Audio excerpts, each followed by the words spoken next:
ही ये तपोभूमि का प्रताप है।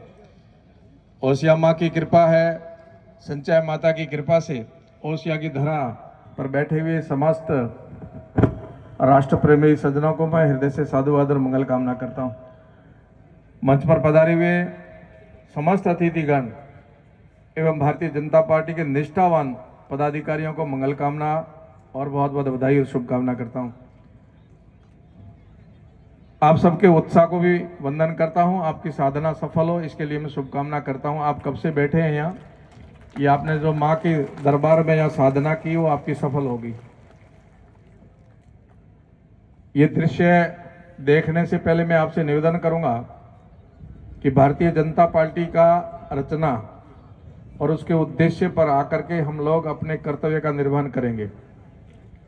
जिन महापुरुषों ने भारतीय जनता पार्टी के नींव को सींच करके वट वृक्ष खड़ा किया है, उनको स्मरण करते हुए हम अपने कर्तव्य का पालन करेंगे कि मेरा कर्तव्य राष्ट्र के प्रति और पार्टी के प्रति क्या बनता है उसका निर्वहन करना है। और ये स्वर्णिम दौर चल रहा है, हम सब लोग सौभाग्यशाली हैं। हमारे पुरखों ने हमें सींच करके ये वट वृक्ष दिया है और अब ये फलीभूत हो रहा है।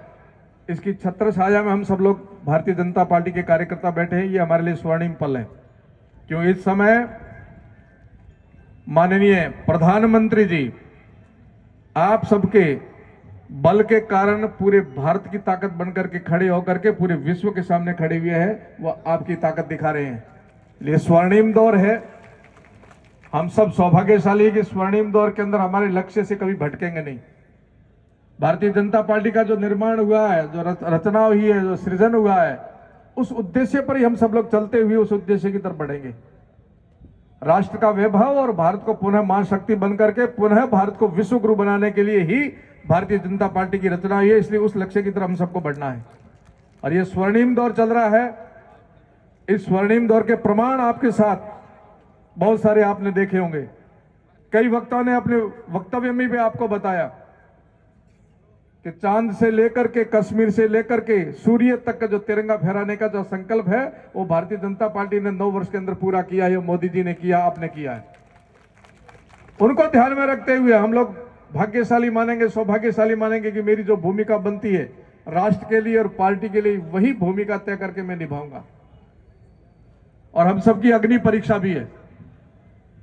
धैर्य, संयम, शिष्टाचार, यह हम सबके लिए अति आवश्यक है। और उस पथ पर चलते चलते हम आगे जाकर के अपने स्थान को प्राप्त करेंगे। अन्य पार्टियों का उद्देश्य अलग होगा, परंतु भारतीय जनता पार्टी का उद्देश्य एक ही है, वो है भारत को विश्व गुरु और भारत को महाशक्ति बना करके भारत की जनता जनार्दन की सेवा करना, ये हमारा लक्ष्य है। ये व्यक्ति विशेष की बात नहीं, राष्ट्र सबसे सर्वोपरि मान करके हम राष्ट्र की सेवा के लिए हम सब लोग आए हैं। मैं आशा और विश्वास के साथ में एक संकल्प बोलते हुए मेरी वाणी को पूरा करूंगा। और आज हम सब लोग बड़े कटिबद्ध होकर के इस पावन धरा पर उपस्थित होकर के मन से संकल्प लेंगे। मैं बोलूंगा और मुझे मेरे से पीछे पीछे आप दोहराएंगे, बोलेंगे नहीं रुकेंगे। बोलो नहीं रुकेंगे, नहीं झुकेंगे, नहीं बिकेंगे, नहीं बटेंगे, नहीं थकेंगे, चलते हुए अपने लक्ष्य को प्राप्त करेंगे। और ध्यान रखना 2023 केवल 2023 तक नहीं है।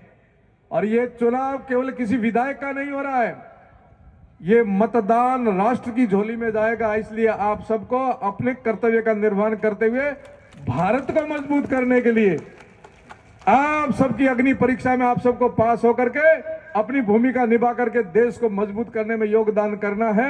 और यही संकल्प रखना कि हम न बिकेंगे, न बटेंगे, न रुकेंगे, न झुकेंगे। यहाँ कमल खिला करके भारतीय जनता पार्टी की झोली में, भारत की झोली में कमल खिला करके देंगे।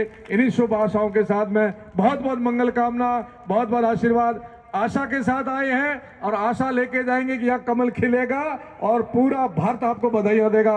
बहुत बहुत आशीर्वाद, बहुत बहुत मंगल कामना। भारत माता की